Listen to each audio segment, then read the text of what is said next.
Swim Podcast.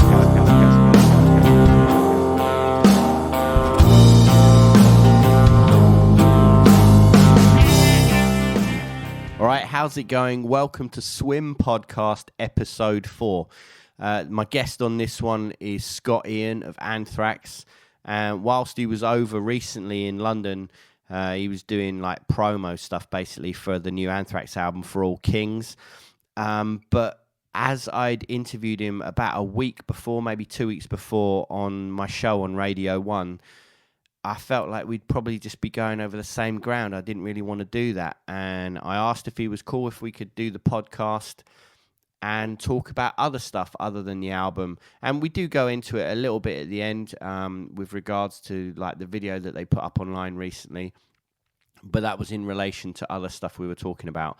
I hope you enjoy it. I really enjoyed listening back to it, actually, whilst I was just checking through things and getting all the levels right, which I hope I've done because there was a few comments last time that it needed to be a bit louder. So hopefully, you know, I'm still finding my feet with this and working it out. So if you have any comments, hit me up on Twitter and Instagram. I'm at Daniel P. Carter or at Swim Podcast, either of those.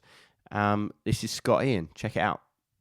So it's always awkward for that first moment to get the ball rolling, as it were. But I was thinking about this, and there's a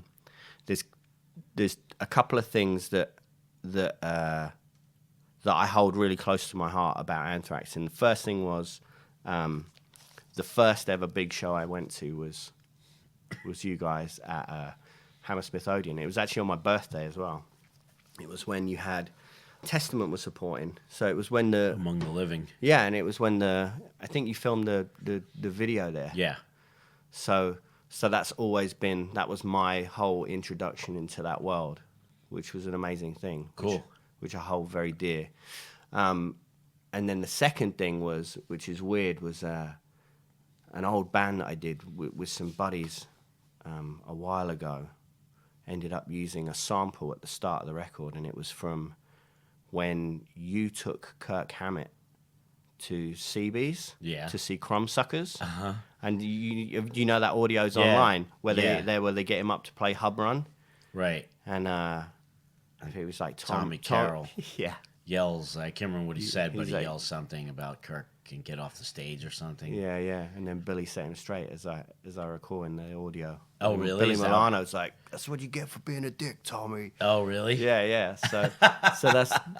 I was there. Yeah. I don't remember it. I mean, I remember it happening. I don't remember the exact details, but I think that's crazy.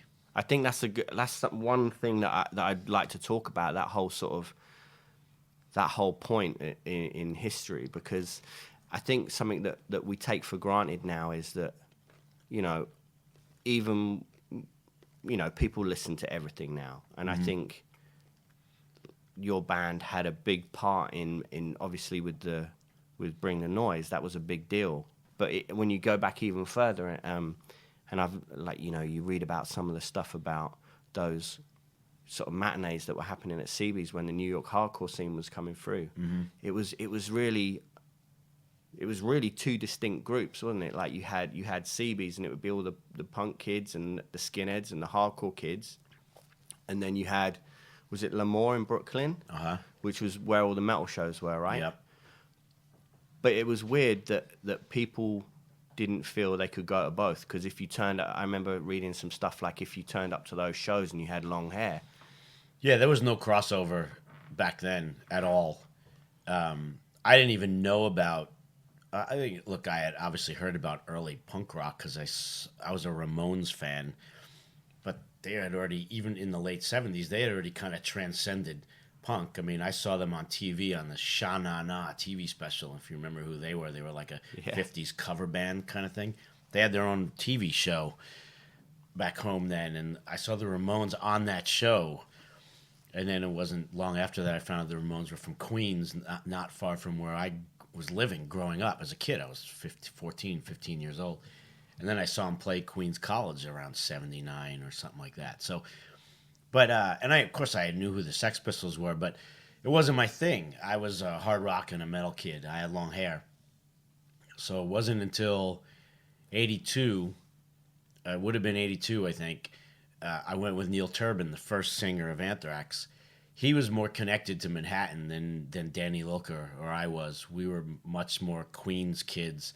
We'd go into the city, but like Neil hung out in the city, and so I went with him to see. I think it might have been Danny was there too. We went to see the Exploited at a club called Great Gildersleeves, which is kind of one of the forgotten New York City downtown clubs. It was only one block north of CBGB's downtown, and also tons of hardcore and punk shows back in the day, but it doesn't really ever get talked about. Like, people always remember CBGB's for obvious reasons. But anyway, we went to the Exploited show, and we sat in this tiny little, you can't even call it a balcony. It was like 2 rows of seats above the floor. And I just looked down. I couldn't believe what was going on in the crowd. You know, all these punk kids and skinheads and whatnot, slam dancing and pogoing, and there was stage diving. And I was like, oh my God, this is the greatest thing I've ever seen in my life. I got to get down there. I was drawn to it. And Neil said, you know, you can't go down there, man. You have long hair. They'll beat the shit out of you if you go down there. And I'm like, why? He goes, they don't like metal people. Like, there's no, and he wasn't lying. It was true at the time. There was no crossover. And so then I didn't go back to another show. It was probably late 83 or early 84 where I had already gotten into New York hardcore bands at that point. I was listening to like Agnostic Front and Adrenaline OD and other stuff. And I really wanted to go to shows, Murphy's Law, but always too scared to go to CBGB's. I'd found out about the Sunday matinees, and I would always get, though, you don't want to go down there, you'll get your ass beat. Skinheads will beat your ass. And so, you know, I was a skinny little kid with long hair, you know, was I at the time, at 18 or 19 years old. There's no way I was going to go down there. And then finally, my friend Robert and I, it was an Agnostic Front Murphy's Law show, and we're like, you know, we missed so many great shows already. Like, let's just do it. Fuck it. Let's just do it. We'll stand at the back. I'd never been in CBGB's before. I had no idea. I was like, wherever it is, we'll just stand near the door. And if it even seems like anyone's going to want to beat us up, we'll just run away. We'll just run. You know, what's the worst that can happen? We'll escape, you know? He's like, all right, because I wasn't going to go myself. I had to have someone go with me. I felt if I went myself, no one ever see me again. And so we went down there and just kind of kept the lowest profile that we possibly could. And it was a heavy scene, man. Walking up, and there's a whole crowd of people out front. That's because everyone would go outside between the bands, and you know, all punks and skinheads. I think I saw one dude with long hair, but he wasn't a metal guy by any, you know, sense of the word. He was like a guy who probably lived in Tompkins Square Park at the time, and you know, squatting somewhere. And there was no metal dudes, and we just stood at the back, and people kind of were looking at us, but nobody was like wanting to beat us up. No one was talking to us either. You know, it was very much like a scene, and we just stood at the back. And at some point during that is when Billy Milano walked up to us. You know, it had to have been after Fistful of Metal, so it was early '84. That's coming together a little more in my brain now, because he came up to me and he knew I was a dude in Anthrax, so the album had to have been out at that point. And so it would have been early '84. And he came up to me, and, you know, and I see this guy walking towards us, and I'm like, get ready. We gotta get out of here. Get the door. This scary looking dude in a Psychos t-shirt, probably, or probably was wearing an Agnostic Front skinhead shirt.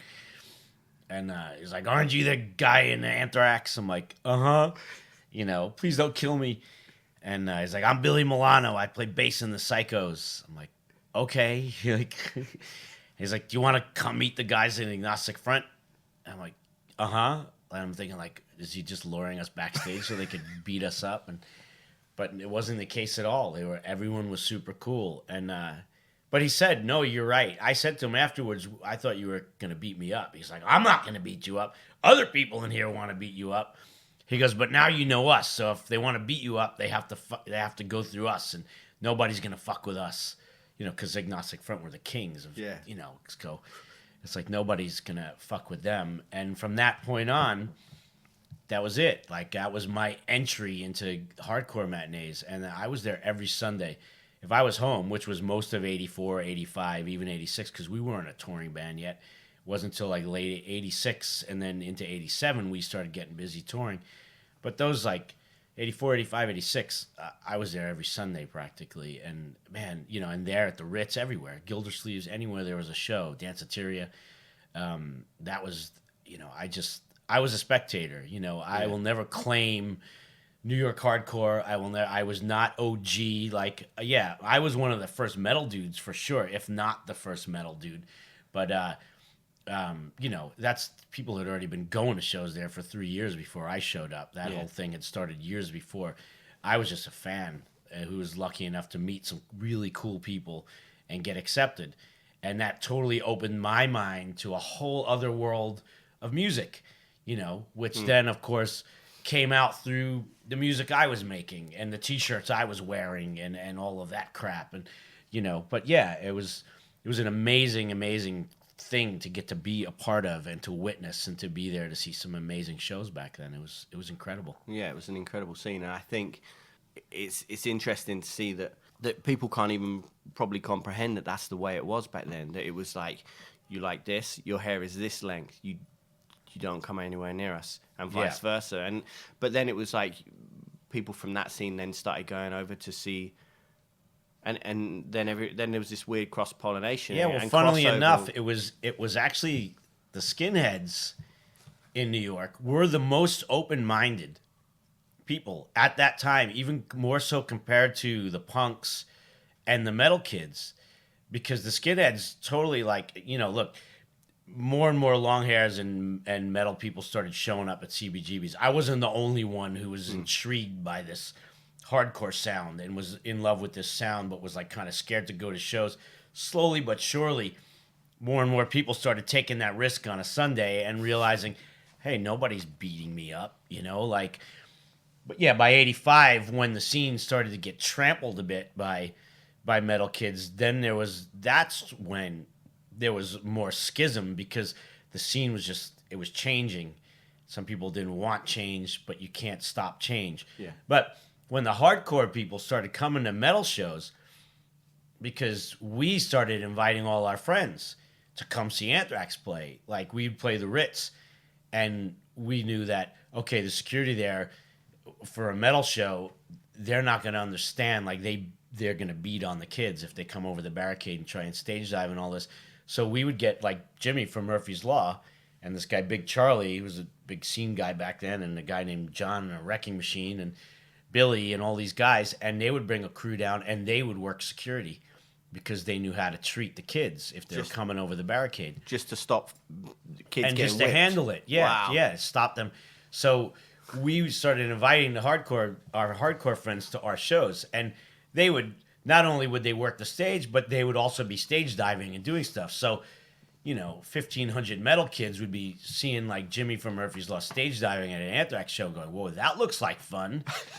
But then, they come up on stage and act like idiots. So there was a learning curve, certainly for the metal kids. And I also think there was a learning curve for the metal scene just on seeing skinheads and stuff at the shows. Because even in the other way, it was like a reverse racism thing almost. Like, what are these skinheads doing here at our shows? Like skinheads showing up at L'Amour's or whatever. And, metalheads thinking that, oh, they're here to beat us up. Or so, it was a bit of a learning curve for everybody, I think. But the sad part about the whole thing was, like, by 85 and certainly in 86, there was so much cross-pollination. And, of course, the metal scene by that point had become so much bigger than the hardcore scene. And, I think it started ruining it a little bit, certainly at CBGB's, because you can only fit a couple hundred people in there. Yeah. And, now all of a sudden you got all these metal kids trying to get in the shows and getting in the pit and acting like assholes and just getting in there for violence sake and not actually just going in there and dancing, which is what it was really all about back then, was people, as Sick of It All says, demonstrating their style. And metalheads just turned it into a American football match down in there, just insanity and violence for violence sake. And that changed. And it was okay for metal shows, but nobody at CBGB's wanted that to happen. So yeah, there were fights and things like that going on. And then by '86, you had metal kids who were like listening to hair bands and then would shave their head and start wearing like a Gorilla Biscuits t-shirt or whatever the most extreme thing was by that point, '86. And then wanting to fight me because I had long hair and I was the guy in Anthrax, and they're like trying to be cool. Meanwhile, they owned both Anthrax records, and I had a couple of these young skinhead kids like follow me home one day on the subway, and like I had to turn around and say, "All right, I can't take three of you, but one of you's getting knocked out. Let's go." And then they were like, "Fuck you, faggot," and then they ran away. And then I stopped going to shows kind of after that because I was like, this is bullshit. I'm not going to go to CBGB's and get stabbed just so some kid who just shaved his head could say, "Oh, I stabbed the guy from Anthrax." Like, it got weird at that point in time. So yeah, it was kind of a bummer. But I did have like a really amazing kind of 3-year window down there where it was incredible. You're credited as taking, like I said, with taking Kirk down there. I heard that you and Charlie took James down to like a Broken Bones show. Yeah, that was in like January of '85 because Metallica was playing 2 or 3 nights at L'Amour's, and we brought James down to see Broken Bones. I think Cliff was there too. Yeah. I think, that's a huge step because you guys going down and seeing these bands and it then taking on board certain elements of what's going on with them musically, I mean, thrash was a whole new revolution within that scene of music because not only was there the energy and speed and the ferocity and whatnot that you had from that scene, it cut a load of the some of the more cheesy elements that metal had, and thrash came along and just kicked the table away with that, and then it became, with you guys, and then when Dan and John went on and did Nuclear Assault, Right. and it became more sort of socially aware as well. Sure.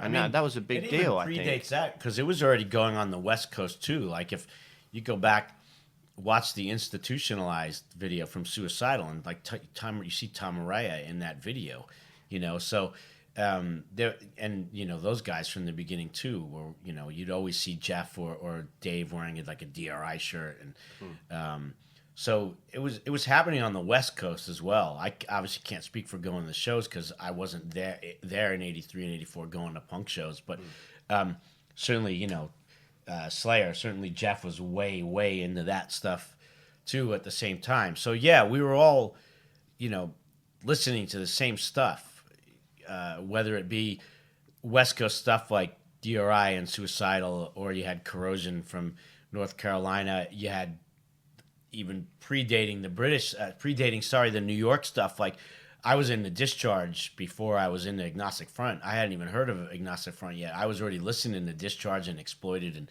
GBH and stuff like that, but mainly Discharge. I mean, for us, that was one of the most influential records, the Hear Nothing, See Nothing, Say Nothing record. Yeah. For us, man, that was like as important to us as Killers was,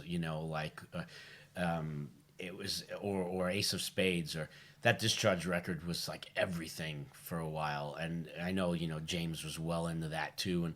And we were all listening to hardcore and punk at that time, at least certain guys in every band were.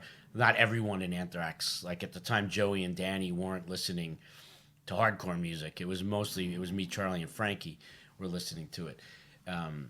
But yeah, so all of that, certainly the British stuff and then the New York and the West Coast stuff was definitely a big influence on all the early thrash bands.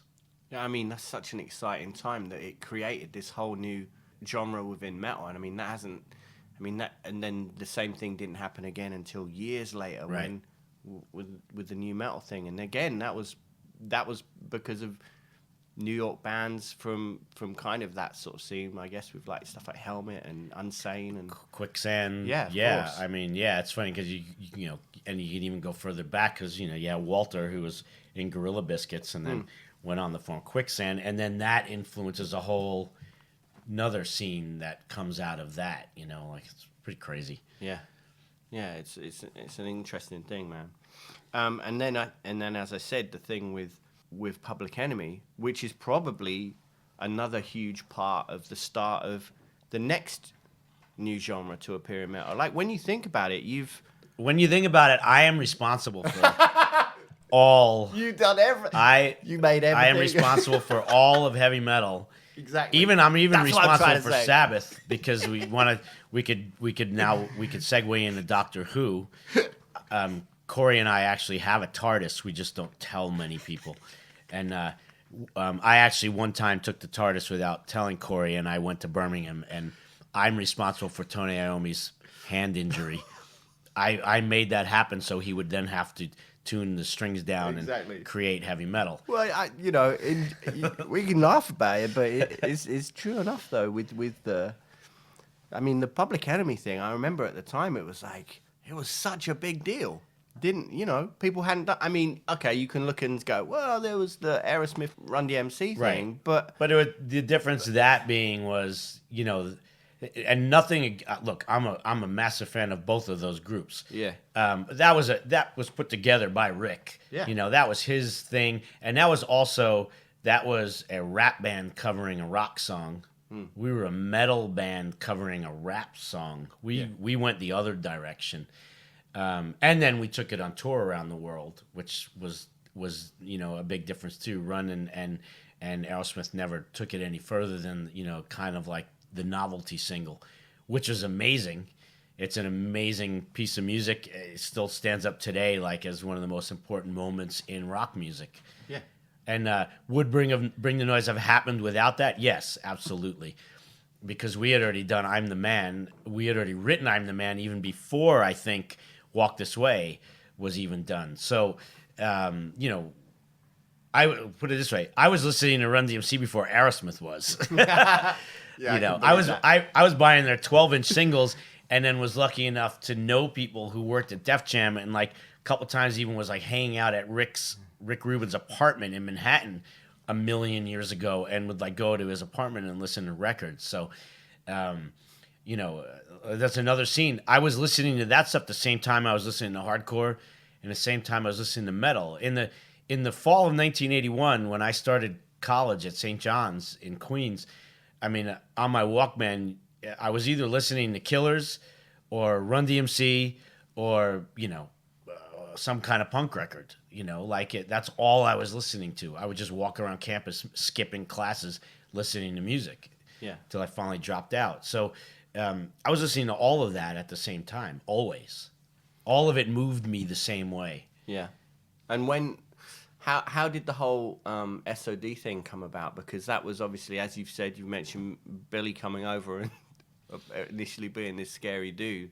Well, that it came out of our love for hardcore. It came out of boredom in the studio. Yeah. It came out of a whole number of things of me sitting around with a lot of free time up in Ithaca, New York when we were making Spreading the Disease. And Joey had just joined the band, and I was done with my guitars, and I had a lot of free time on my hands, and I was in Ithaca, New York, upstate, and there's nothing to do, and I wasn't a big drinker, and so I would sit around the studio, and I started drawing this character. I started drawing these comic strips of this character who's a zombie basically, and he hates anything living. So it was equal, across the board. Anything alive, from a flower, anything. He hates it all, right? So I would draw these little, very politically incorrect comic strips and kind of hang them up around the studio out of boredom, just for a laugh. And I didn't know how to make a comic book, but I knew how to make an album. And so I started writing songs based around these comic strips. And after about 9 or 10 of these really, really stupid, short, songs, just blasts of energy with maybe one riff or two riffs and just ridiculous lyrics about anything from, milk to menstruation, racism and menstruation. Yeah, whatever, just ridiculous. And then I called Danny Loker and I said, because he was as equally into hardcore as I was and Charlie was, and I said, hey man, I'm writing these crazy songs. They're all like a minute long and some even shorter, and do you want to come up to Ithaca and check this out and work on it with me? Because we still remained friends, even though he was out of Anthrax. Our relationship wasn't the same because we didn't see each other every day, but we were still friends. And he was like, yeah, he came up to Ithaca, and like a week later, we had written the rest of the record. I think it was actually Danny who actually wrote "Speak English or Die" of all people, but because we were making fun of it. That's one thing. Still to this day, I had morons calling me out online recently after the whole. And I'm not going to rehash the whole Phil Anselmo thing, but on my end of it, how could you say anything about him when you're the guy behind SOD? And I'm like, if I still have to explain this now, then you were really that dumb. Like, from 1985, I mean, yeah, granted, maybe people didn't read interviews back 30 years ago from then. But yeah, we were making fun of people who had that attitude. It wasn't us who had the attitude. It was about actual people who would think that way and how stupid they are. And it was this character, that we created who's like, this is the worst thing. This is the worst dude ever. His name's Sergeant D. He's the worst guy ever. Like, but I guess still to this day, people think that I'm a racist. I actually had a guy say, how could you call him out about white power and ask him to donate to a Jewish center? White power has nothing to do with the Jews. I'm like, see, that's why people need to be educated. But anyway, that bit of a tangent. But yeah, that's SOD came out of that, out of our love for hardcore, and just wanting to express that, and we had it in us to do that. Obviously, though, coming from the metal side of things. Yeah. So, of course, it was going to sound more metallic than it was going to sound hardcore. So the riffs were obviously more metal sounding riffs, and the production was more metal sounding than a hardcore record and all that. So, yeah, we just came at it from our angle and created this monster, a 22-minute monster of a record with, some really, really crazy heavy riffs and fast parts and ridiculous lyrics. And, I love that record. And I mean, I could be wrong, but it's also, I think, might be the first recorded blast beat. Yeah. Because I've heard, people from Napalm Death and all the early grindcore stuff crediting that record with the song Milk, where that was the first blast beat. And yeah. It's just crazy shit. So there you go. You invented grindcore too. I didn't. Well, Charlie did. Yeah. Actually, that was Lilker. Lilker knew. I think it was Danny who... Because I remember Danny saying, like, you think Charlie we're writing this really fast stuff. Is he going to be able to keep up? I'm like, dude, he could play faster than we can. Yeah. I'm like, anything you could play on your bass, Charlie's going to go faster. Like, and what that song was about. Milk was like, let's just play it as fast as we can. And I think that's where that ba ba ba ba ba ba ba ba ba ba thing came out of. Just like, we need to play faster. Yeah. And I think it's funny that it kind of comes around as well that you said that initially that record, which you piggybacked off the back of another recording essentially, right? Came about through you drawing comics. Yeah, we piggybacked it off Spreading the Disease. Our gear was still set up, so that's why we were able to make the record in 3 days, because all we literally had to do was turn the equipment back on and do it. But yeah, it came out of, like I said, I didn't know how to get a comic published. I had no idea, like, how to even think about or start it. Like, when I would call up Marvel and say, hey, I created this really weird character. Like, no thanks. But yeah, I figured there's plenty of crazy records out there, especially in the hardcore and the punk world at the time. There were a lot of politically incorrect,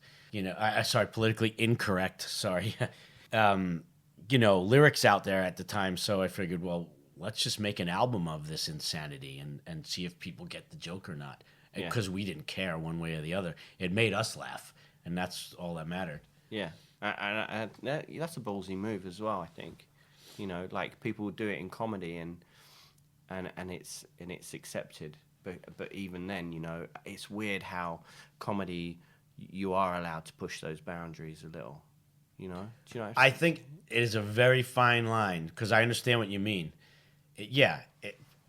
I also think and this is not to say Danny and I were funnier than anyone else, but I think somehow we just found the magic formula on that record to do what we wanted to do and have it work. And yeah, some people are going to be offended by anything, no matter what the explanation or the context or anything. But if anyone on the planet knows Danny and I, then you know the truth, and then you know where that came from. And I think we were able to make a record called "Speak English or Die" that was not offensive. I mean, when it cut to 1987, and Anthrax is opening some shows for Whitesnake, right? And Rudy Sarzo is backstage wearing an SOD "Speak English or Die" T-shirt, and I'm like, wow, Rudy Sarzo's wearing an SOD shirt. That's crazy. So I had never met him before, and I walked up to him and I introduced myself, and hey, nice to meet you. And I'm like, dude, SOD. He's like, yeah, cool shirt, right? I'm like, do you know that record? He goes, no, it's a record. And I'm like, yeah, it's actually me and Charlie from Anthrax. It's a side thing we did a couple of years ago. He's like, oh, I just liked it because I'm Cuban and it says "Speak English or Die," and I thought it was hilarious. So we did something right. Right. There you go. Yeah. We got the Rudy Sarzo stamp of approval. Well, I think it's funny that comes about as well, as I said, from you writing comics, and then fast forward, you're saying you did that record because you didn't know how to write comics, and then all of a sudden, or get comics published rather, and now, that part, you look at your resume and it's like written comics for DC, which is crazy. I mean, how did that all come about? I mean, that's a dream, because for me, when I was a kid, right, and I was watching your band and listening to those records, and a lot of the records that we've spoken about already, or rather you've spoken about already, that was what I wanted to do. I wanted to play in a thrash metal band, right, and I wanted to draw comics. That was it. And obviously, neither of those are obtainable goals. I remember sitting at school and being told, well, what are you going to do when you leave school, because you can't do this? Right. No one actually gets to be in a band and do that. That's just like a weird fancy life. And so is drawing comics. So what are you going to do? And yet, I imagine that was kind of the same for you, right? Oh yeah. I mean, in no uncertain terms. Look, my mother threw me out of the house when I told her I quit college to focus on the band. I got thrown out. I went and lived with my dad. We since made up. This is back in like 1981 or 82. But but my attitude always was, as much as I was like this complete tenacious prick about it, like I just refused to ever take no for an answer, no matter what. But I always had in the back of my mind, I could always go back to college. But why wouldn't I at least give this? I'm going to put all of my efforts and all of my focus into being in a band. And if it doesn't happen, I'll go back to school. I'll figure it out, because I could always go back to school. I can't always make a band happen, and this is my chance right now. So, and obviously it worked out. But because I figured I could always go be a lawyer or a dentist like my mom wanted me. I could always go do that. That's the easy way out, to be a lawyer. I'm going to take the hard route and try and be in a band. Yeah. Which, like you said, it's like an unobtainable goal. Who gets to do that? Well, exactly. Somehow I fucking made it happen. The comics thing had nothing to do with me. I was not out there proactively looking for a deal. Nothing. I got a call one day from my then manager. This is like late 2000s, I guess. But just, hey, next time you're in New York, would you want to go up and have a meeting at DC Comics? I'm like, for what? I don't understand. Like, he said, I don't know, actually. But I met this editor, and she's a big fan, and she'd like you to come in and have a meeting. I'm like, sure. Yeah, even just to go up and see the offices, whatever. Of course.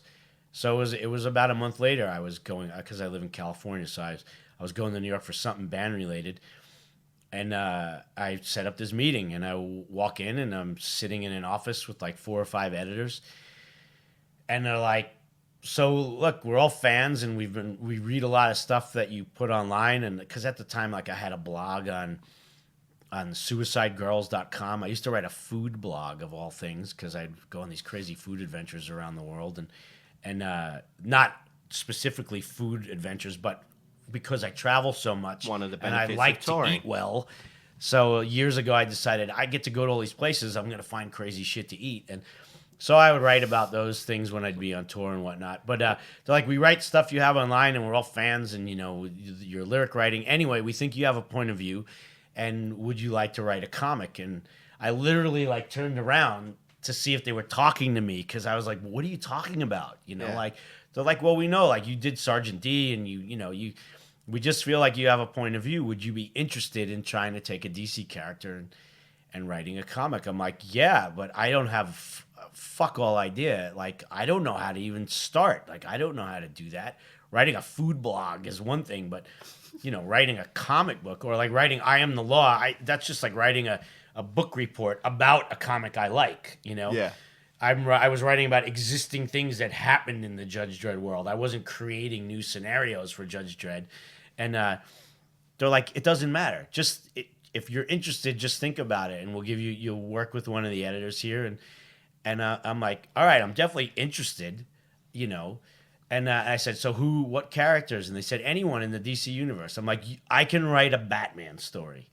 They're like, well, Batman there's a lot of caveats with, Yeah. I'm like what? Like, what if I wanted Batman to be gay? And they're like, no, you can't do that. Like, if you're Grant Morrison, you can do anything you want. And they said that. They're like, or Alan Moore. Right. There's certain writers have carte blanche. If they're going to do something with a character, they could do whatever they want. With me, no. Which, Can you imagine of course, the uproar that would of course. Yeah. And I get it. I wouldn't want me to do that. So, I started like, what about Superman? What about this? What about that? And finally, I just said, who's a character that I could do anything I want with? That no questions asked. I said, because right off the bat, I'm just going to have a hard time knowing I can't do something. Yeah. And that's just going to fuck with my head. And they said, how about Lobo? What do you think of Lobo? I'm like, yeah, I kind of used to, in the 80s, like when Simon Bisley was like, I was like, I used to love Lobo. Whatever happened to Lobo? Like, we've been thinking about it and trying to bring him back. And I'm like, yeah, I think I could probably do something cool with Lobo, especially if nobody's going to be looking over my shoulder. And they're like, you could do whatever you want. And then we just kept talking and talking. And it was at the time when Marvel Zombies was like the biggest book. Yeah. That Marvel Zombies thing which was Kirkman, right? I'm like, why aren't you guys doing any zombie stuff? It's like blowing up for Marvel. And they're like, we want to, but the powers that be, like Marvel's doing it, we can't do it. Yeah. And then they said, but you could have zombies in your book. You could do whatever you want because you're out of our continuity. It's just going to be a standalone. And I'm like, all right, that makes it even better. And so that's how that whole thing came to be. And I just started thinking about Lobo, and I wrote the whole story. I wrote it out like I was writing a story, act 1, 2, and 3. I wrote it out like an actual story. And then I'm like, all right, now what do I do with it? Here's the whole story. I'm working with my editor, a guy named Ian Sattler. I'm like, okay, now what? He goes, well, now you got to like break it down in the dialogue. And Sam Keith had the story, and he was starting to send me the pages. Yeah.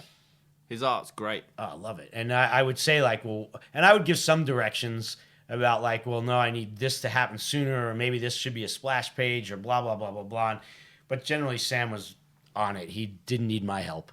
And I'm like, all right, now what do I do? I have all these pages. He goes, well, now you got to break it down into dialogue. I'm like, well, how the fuck do you do that? I've never written dialogue in my life. And he goes, I don't know. Just think about what you have your story, so you know what the characters are doing. Now make them say it, And I'm like, all right. And man, that was actually the most frightening thing I've ever done in my life for me. Yeah. Like I rarely ever have had stage fright. Like this for me was like, I can't do this. It's the first time I ever thought that in my life. I can't do it. I don't know how to do this. And I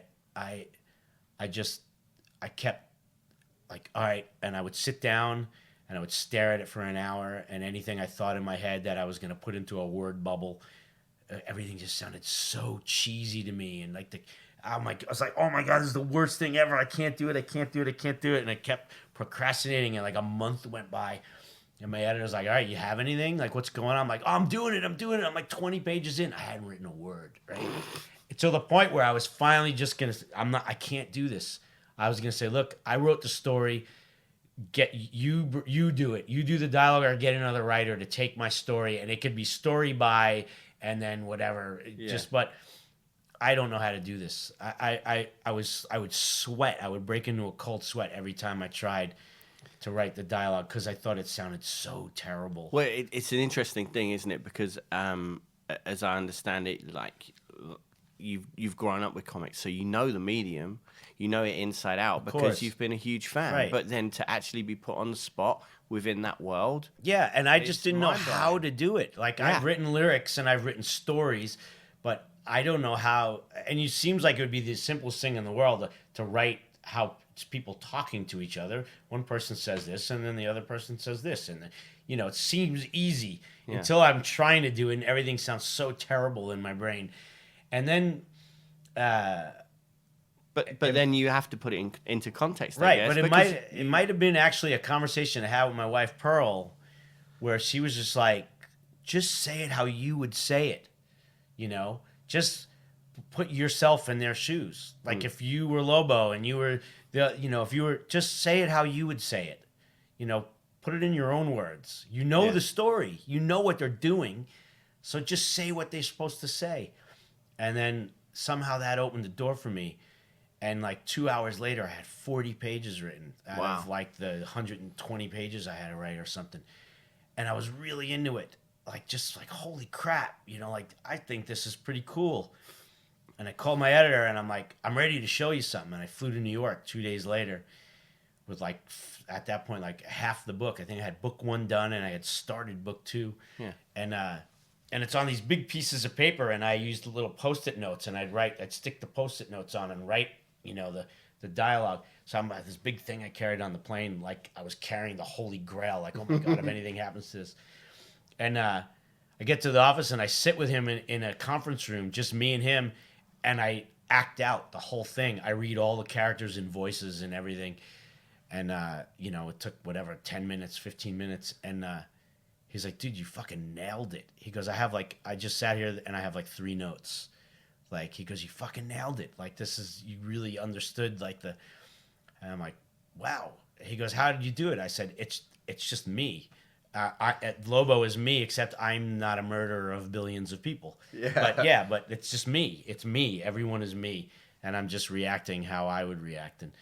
And that kind of opened the door for me. And then it became the most daunting thing to the most fun thing was doing that, and I'm hoping I get to do it again. That's amazing. Like, who are the people that you? I know you're a Kirby fan, obviously. Well, I grew up from late '60s, so late '60s Marvel and DC, all the way through.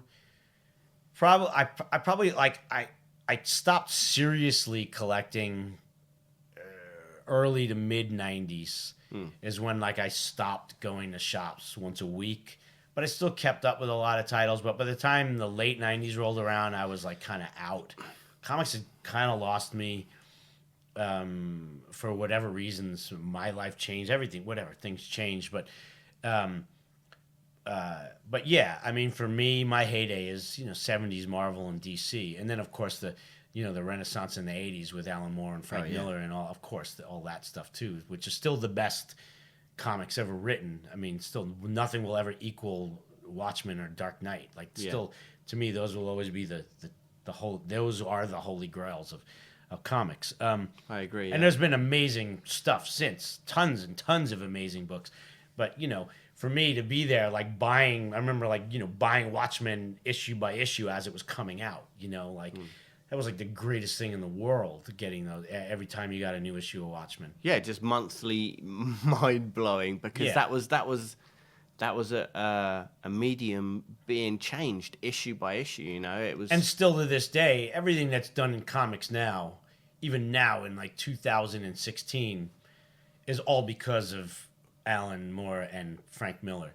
All because of what they did in the 80s. Still, right now, everything goes right back to, there's like a through line right to that, Yeah. I mean, it was literally a sea change. It was a huge renaissance for the whole genre, not only with the writing but also with the artwork as well. Because, I mean, obviously Kirby was, untouchable, and he invented all these incredible new means of telling a story visually. But Right.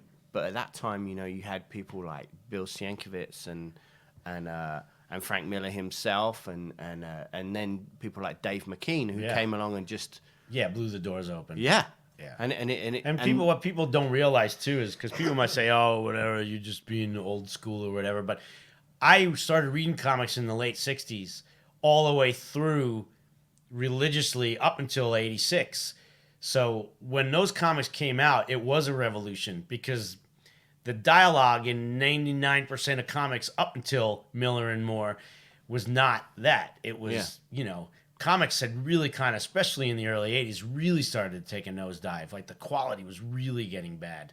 Yeah. And truthfully, one could argue if it's not for Watchmen and Dark Knight, comics die.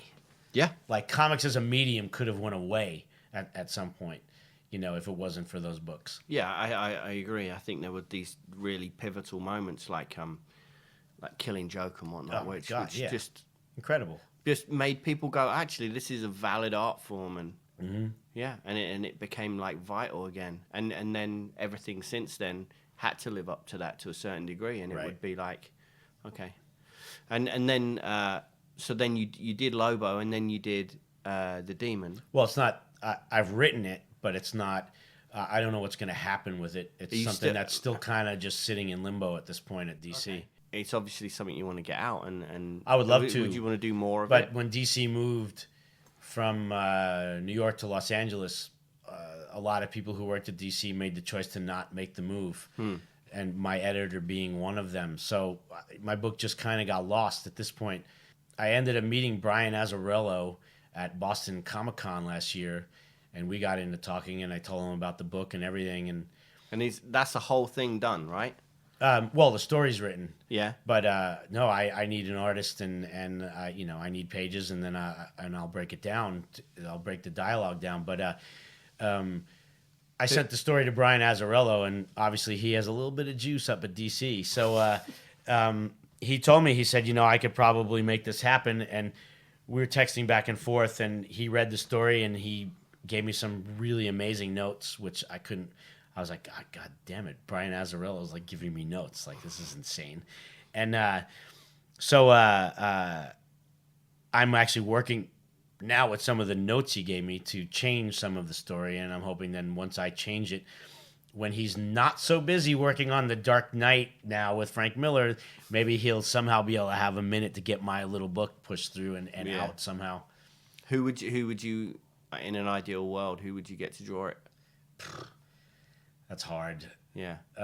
Like, who are the people that you see? For me, when I was like a kid, people like, I don't know, like I said, Sienkiewicz and Kyle Baker was amazing as well, who used to work on The Shadow. And, it was London Comic-Con, actually. London Super Comic-Con was this weekend, just gone. Oh, really? Yeah, I went down to that, and, like, Howard Chaykin was there, who like, worked on The Shadow and stuff and did Black Kiss and whatnot. And it's weird because a dude that was in my class at art school, and like we would sit and have these conversations, and both of us were obsessed with comics, and now he's drawing BPRD for Dark Horse and stuff. Wow. and he did that Stephen King book, is it Dark Tower? Yeah, cool. So like he's fully gone on and doing it, and it's awesome to see. Like, first time I'd seen him in a long time, and to catch up in that world, because I feel like it's one of those worlds where I've stepped out of and it's kind of shot past me. So to go in every now and then and see where things are now. There's a lot of new guys. Yeah. When I was actually looking for artists initially, when Etrigan book was moving, all of whose names I can't remember, but I remember sending my editor like a list of like 5 or 6 names, all who I couldn't get because they're all too busy on books. Yeah. That's what makes it hard too with artists is because so many guys are on books, monthly books, and they're on deadline all the time, and there's just no time for them to do something that's out of continuity. It would take away from their actual work. So it kind of makes it hard to find somebody really great who's not busy. That's kind of hard. It's nuts as well, because I when you think of those things, like, as I said, when I was a kid, I was like, oh, I'd love to do that. and I saw, as I said, I saw my mate. His name's Lawrence Campbell, so big ups. And he was telling me he had like issues of the comic, but he also had the pages there. So to actually see those and him talking me through it, and he says that it's crazy. Like they'll send like Dark Horse will send like FedEx him a huge like a crate of blank pages and stuff, Right. and he was just telling me how he puts it all together. It's amazing. Cool. I've got so much respect for it, but it just seems like such a mammoth task. Yeah, I was up at Marvel recently. We went up there to do. Marvel has a podcast, and Charlie and I went up to do the podcast, and so they took us for a tour around the offices, and I was shocked because like the Marvel bullpen, where all the editors work, it's this row of offices, each office being, let's say, a third the size of this room, and like let's put it this way: imagine if this room was just as big as this square here. Like right here where we're sitting, the Like three a of us. pool table square almost, or a bit bigger. With 3 desks in there, and like Wow. the main editor and then like 2 assistant editors sitting in with the main editor, and they're in each little office. Those 3 editors will be working on like 8 books. Like it's crazy how much work they have, and like I was like, this is it. Like I was actually extremely underwhelmed in a weird way. Like I expected everyone to have these giant offices with but everything was just crammed, and like people just like, oh my God, like I couldn't believe the intensity of what goes on, in those rooms. I'm like, this is crazy. Like, how many books are you working on? And to see that now that it's become this, Marvel and DC have gone beyond the bounds of that, and they're now, they're running their own TV shows. That Marvel is this huge production company that's making these incredible films. Like, how do you feel? I mean, you're a huge film fan as well. I feel that I'm a nerd as well, so I can say nerd, right? Sure, of course. Right. So I think how do you see like this world now? Because like I look at some of the films that are coming out, like the Marvel films, and I just think it blows my mind, because I think if I was the kid that I was when I was first reading those titles, it's you always imagined, and even like in the 80s when superhero movies, like let's say when the first Batman, Michael Keaton, like stuff like that, to finally start seeing things realized, on the big screen like that. Yeah, I mean, like anything else, I love some of it, and I don't love some of it. You know? With the Marvel movies, it's weird. I actually prefer Marvel TV. I think Daredevil and Jessica Jones are better than any movie they made, because they have more of a chance to tell a story. Yeah.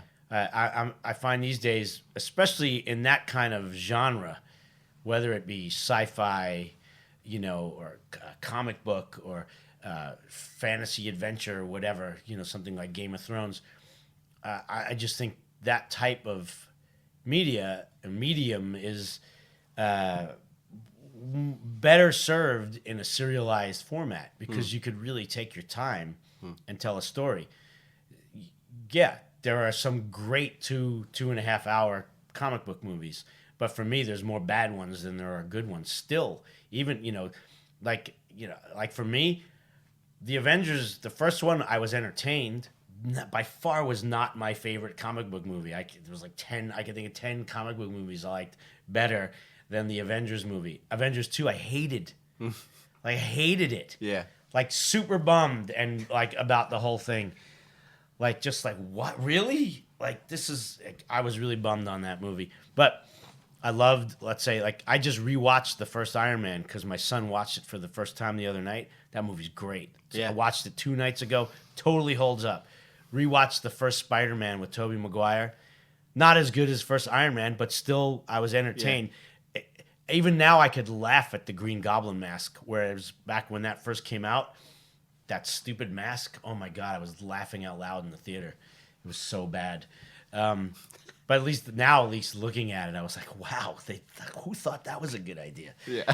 But, that first hour of that movie when he's learning his powers, I thought was awesome. Yeah, it was great. So obviously, some of the Nolan Batmans I loved. I loved the first Batman with Michael Keaton. I thought that was a great movie. X-Men 2 is one of my favorite comic book movies ever made. I loved X-Men First Class too. I thought Yeah, that I was did too. awesome. I thought that was I'm ace. looking forward to the new X-Men. Granted, those aren't Marvel Studios, but Yeah. it's Marvel Universe. And I'm sure I'm forgetting a whole shitload. But It's funny though that Jessica Jones and Daredevil, I can't recommend them enough on Netflix. Yeah. Amazing. Especially, God damn it, Daredevil is just incredible. And now I'm watching Flash too on. I'm watching that online, and that's literally like reading a comic book every episode. I've not watched that. I think it's done.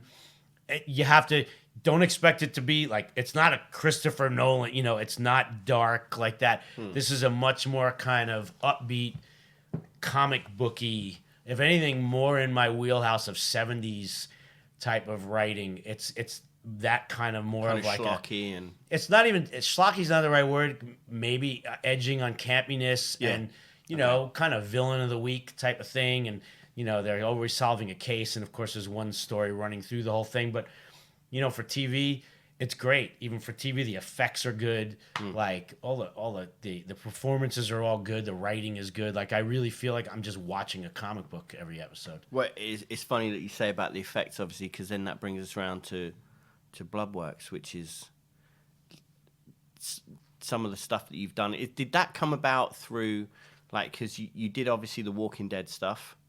Were you you did the webisode and then you did the episode and you got killed by Carl, which is, I mean, that's a double-edged sword right there. Yeah. It's like, great, I'm in the Walking Dead. That's amazing. I tried so killed hard. by Carl. Sucks.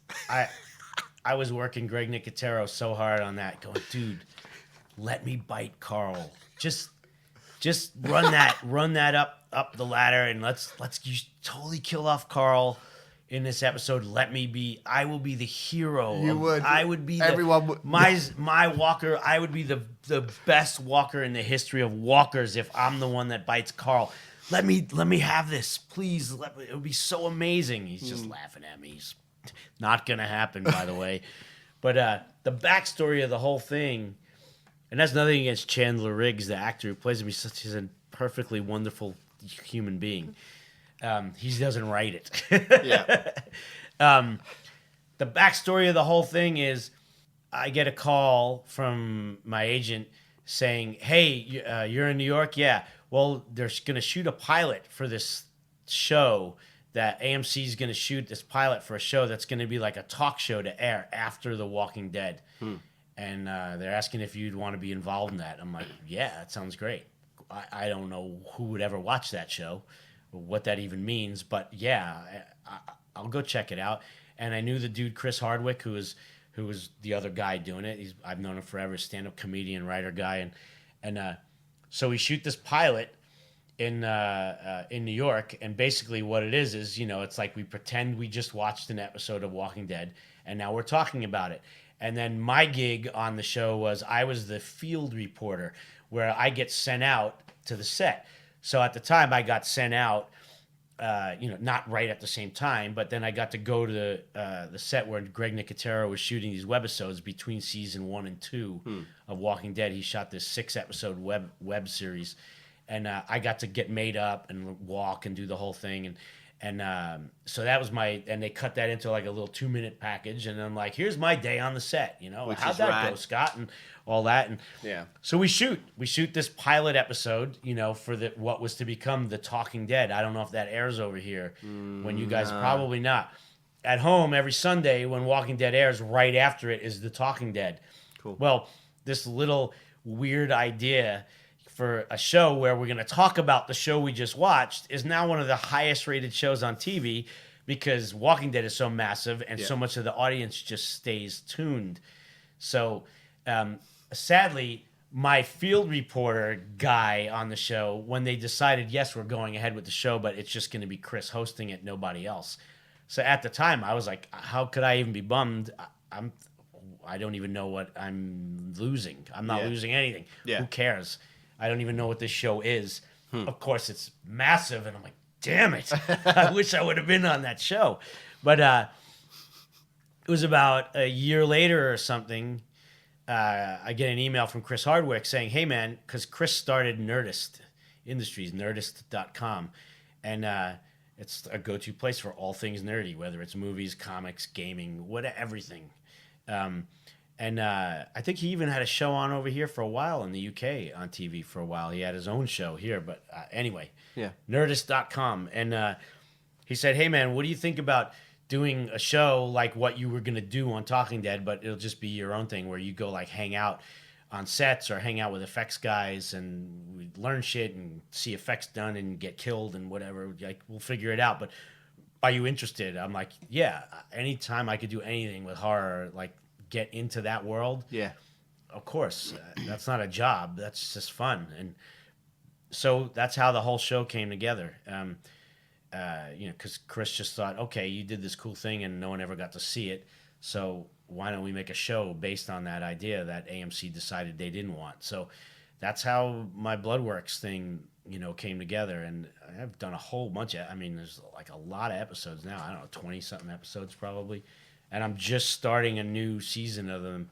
But yeah, I got to be on Walking Dead because of this little show of mine on the web, on Nerdist, and I'm friends with Greg Nicotero. And I figured, you know what? He had me on the web series.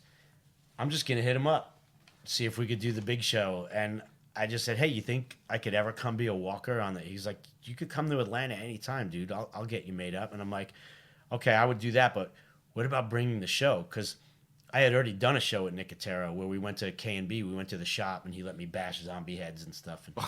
And so I was like, we did the show at your shop, but what if could I bring my crew and shoot me on set? He's like, "Well, I can't make that call. I have to talk to all the other executive producers, and it has to be okayed by the network." And like a week later, we get the call. Everyone's cool. That's you can awesome. totally come and shoot on the set. And the publicists from AMC, the network's like, "You realize nobody has ever had this access. Like, we don't give Rolling Stone or like Entertainment Weekly or the New York Times or anyone. Nobody shoots on set. Like nobody, but it was all because Greg made that happen for me. And it was just incredible. And that kind of opened a lot of doors for my little tiny web series, because then other TV productions see, wait, they did this thing with Walking Dead, the biggest show on TV in America. Yeah. Well, we want them to cover our show too, And then, my director Jack, he started hearing from other shows, and so now it's like all of a sudden this season coming up, we're trying to figure out how we're going to get it all done. Whereas before we'd be scrambling to just even get anyone to answer our phone calls, but because we got to do Walking Dead now, people take us a little bit more seriously, and so there's some really cool, exciting, cool stuff coming up. That's amazing. And it's funny because obviously before we started recording this, you showed me the video for Blood Eagle Wings, yes. which looks like you've spoken to a bunch of people that have worked on various episodes of that show, because it's really it's my director. It's my so director of Bloodworks, Jack Bennett, directed the video. Okay. And Jerry Constantine, who does all the effects in it, was the first guy I did a show with. He was my first ever Bloodworks show where they did a cast of my head, and he like chainsaw. It looks like I'm getting my head chainsawed in half. And Jerry's amazing and works on tons and tons of TV shows and movies. Too long of a list for me to mention, but Jerry Constantine, amazing effects guy, and he came down and gave us an amazing. Did an amazing job and gave us an amazing deal, because we could never afford him on an Anthrax video shoot like he gets paid to do TV and movies. Yeah. But he's a bro and he's a metal fan, and he did some amazing stuff for us. Like you'll see in the Blood Eagle Wings video when it's released. It's so full on.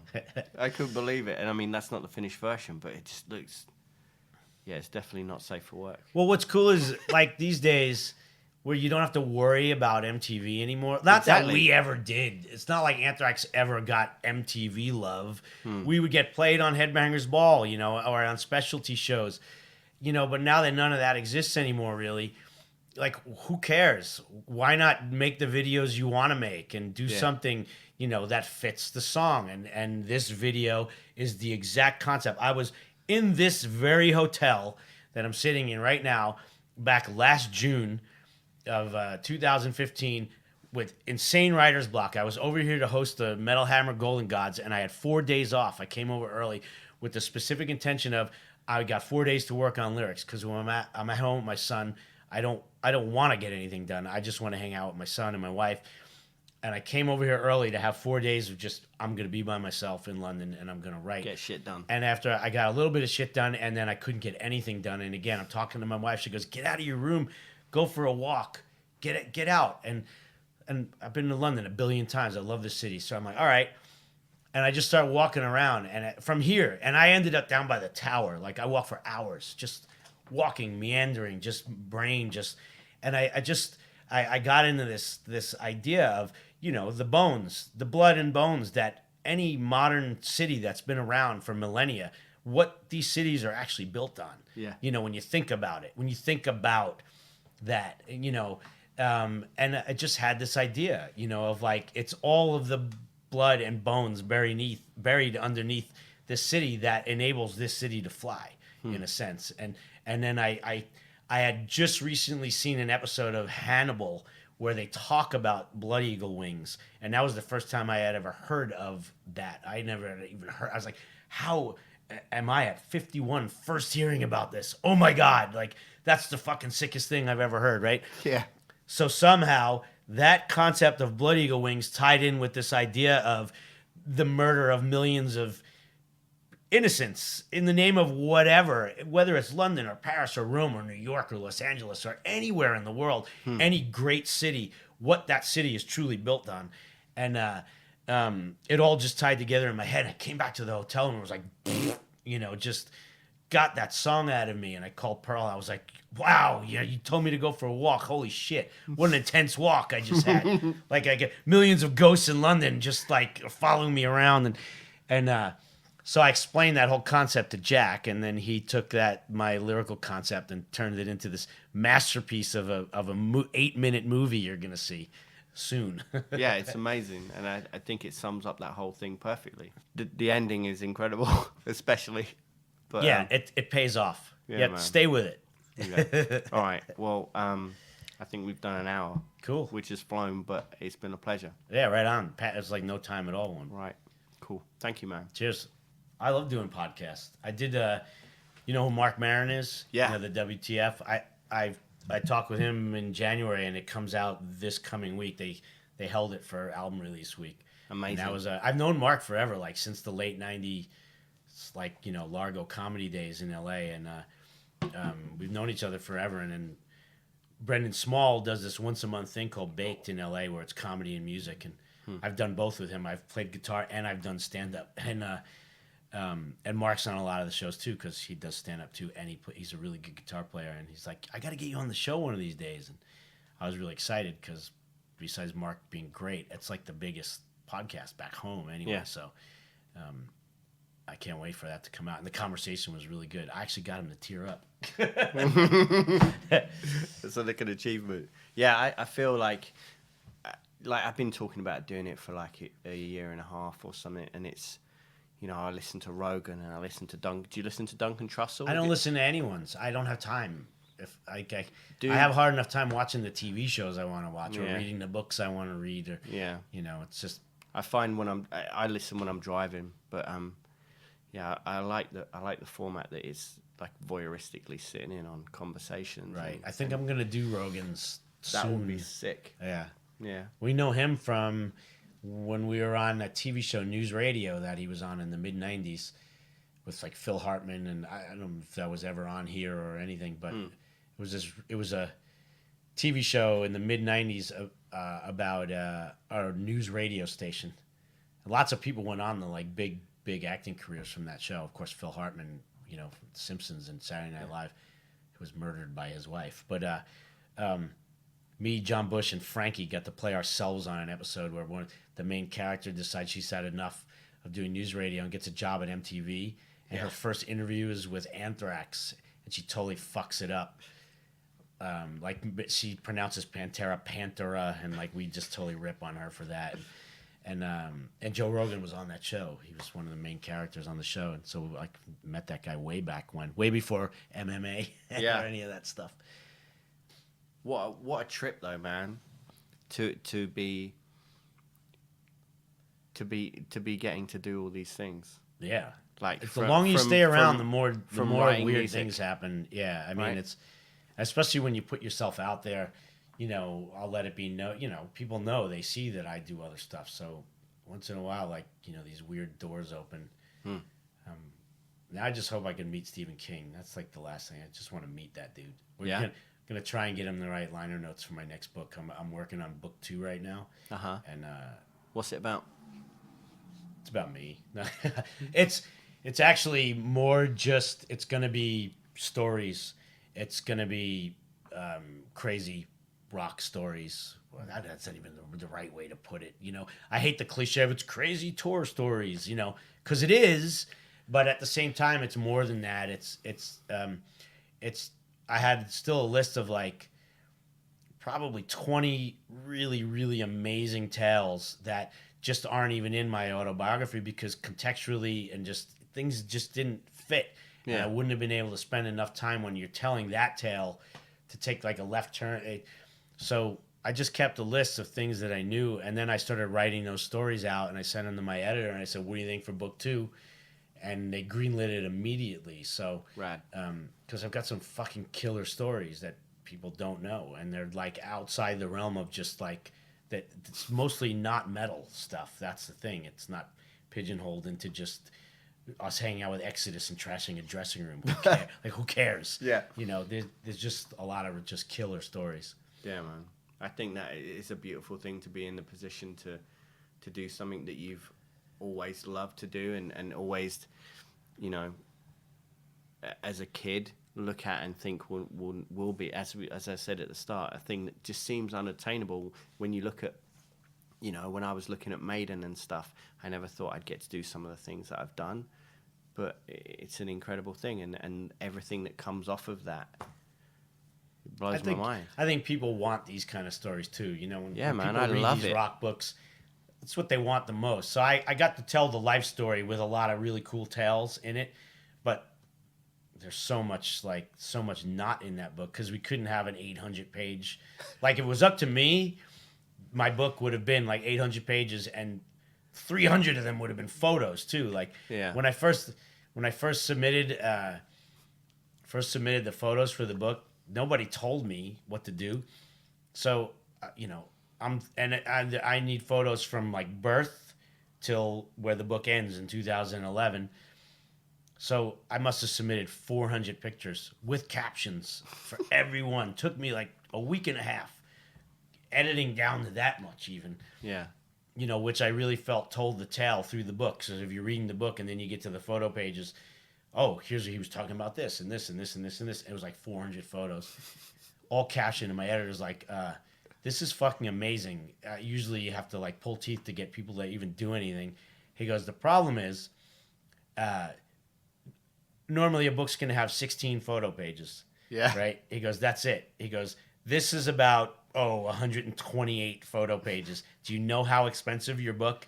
You're not doing a photo book. Your book would be $100 if we did, and it has to stay under $29 or something, the production costs. And I'm like, oh, all right. I'm like, well, how many do I got to get it down to? He goes, I don't know, 30 or 40. I'm like, are you fucking, no, there's no way. There's no way.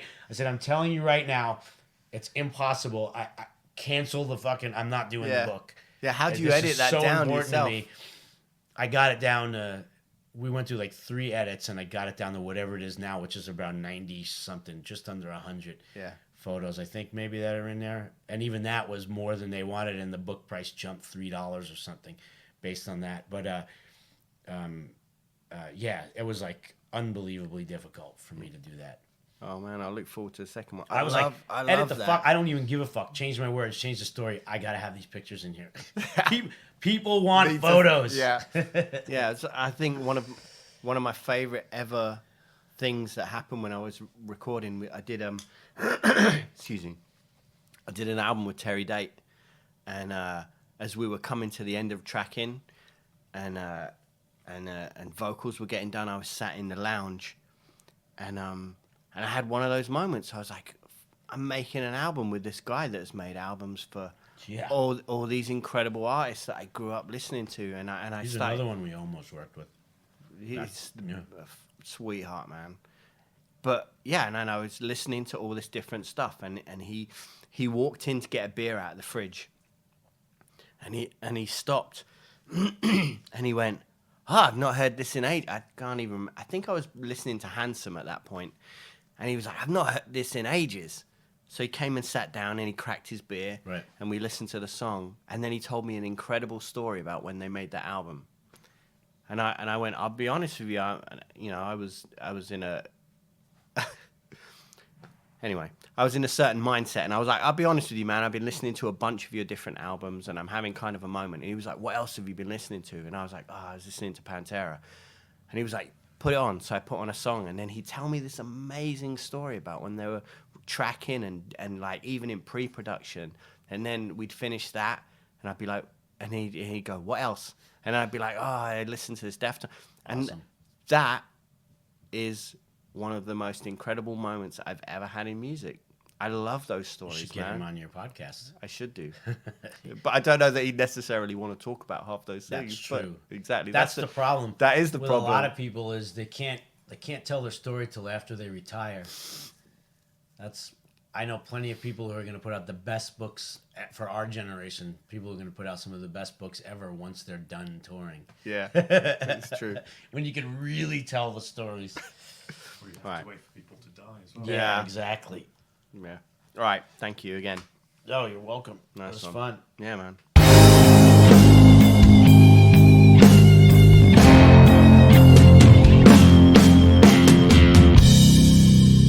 Right, that was awesome. Thank you to Scott Ian for doing that. As you can hear, it actually wrapped up, but then and then we started kind of talking about podcasts and books and stories again. So I thought I'd leave that in actually because it was cool. You can find Scott online. His website is scott-ian.com. On Twitter, he's Scott_Ian. The new Anthrax album, For All Kings, is out now. Thanks for listening. I hope you enjoyed it as much as I did. I just, like I said, when I went back through it just to check all the levels and everything, it was a real good one, I thought. Next episode is with John Baisley of Baroness, and we essentially spoke about his artwork, as he's an incredible painter, and we spoke mainly about that. There's a little bit in there about Baroness, but mostly it's just about painting and whatnot, and I think it's wicked. Remember to subscribe, tell your friends, spread the love. That would be great. Hit me up, let me know any feedback at Swim Podcast on Twitter and Instagram. Peace out.